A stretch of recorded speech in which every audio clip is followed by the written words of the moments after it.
So much for this being one of Arsenal's awkward remaining fixtures, not to mention the idea the title race was over. Chelsea had other plans for all that, precisely because they couldn't implement any kind of game plan of their own.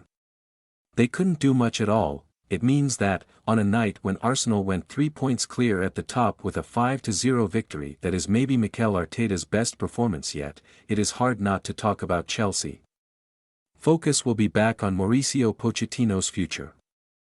Focus should be on the wider running of this club. This was the humiliation that Chelsea had looked in danger of suffering for some time. So much, too, for the players stepping up in the absence of an ill Cole Palmer.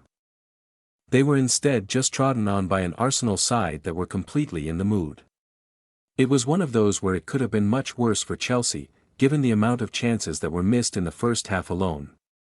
Kai Havertz, a player that Chelsea sold to make way for more untried youth in this almost inexplicable recruitment model, enjoyed a signature performance of his own.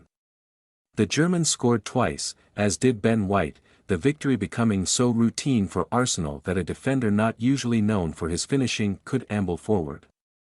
Leandro Trossard opened it all after just 5 minutes, to ensure the match was barely ever a proper contest in any meaningful sense. It is quite an inversion of history. 2. This used to be the fixture that Arsenal detested most, precisely because battle-hardened Chelsea teams knew exactly how to beat them and almost always did. It seemed to happen regardless of circumstances, even in 2015-16 when Chelsea were in an even worse league position than they are now. Instead, Pochettino's side were the perfect possible opponents. Arsenal are revitalized. It shouldn't be forgotten that Arteta's own team came into this game having just dragged themselves back on track with a 2-0 win at Wolves. This could have been a dangerous fixture, and potentially spoiled their run-in again. It has done the opposite. Arsenal are now looking at that trophy with much more vigor again. This is dating that, it is possible that last week's deflating Champions League elimination might have been the best thing to happen to Arsenal's run-in. They have time and space to breathe between games now.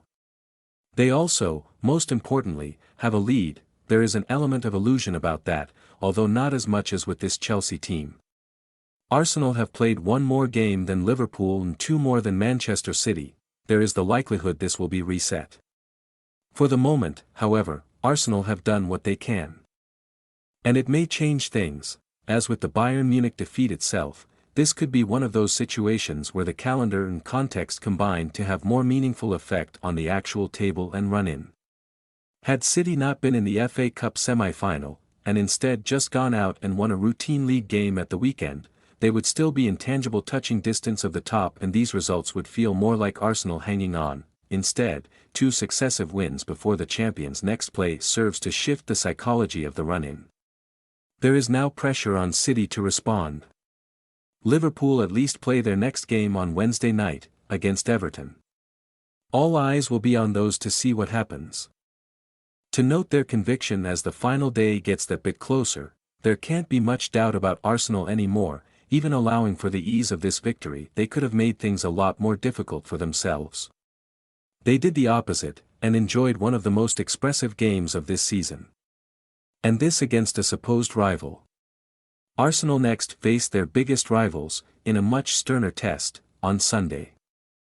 Tottenham Hotspur won't have the same anticipation about potentially ruining Arteta's title challenge.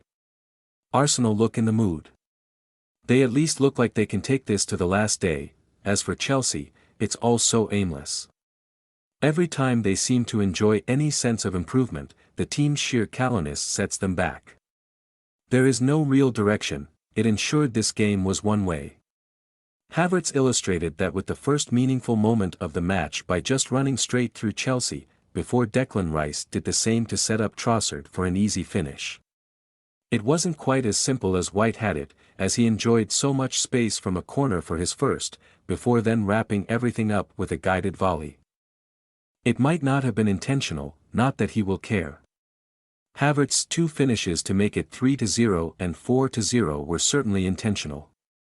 Arsenal look to inflict maximum damage. While Pochettino's future will now be debated around the game, the likelihood is that Chelsea just persist. The hierarchy know they have bigger problems. The club has rarely had bigger defeats in the modern era.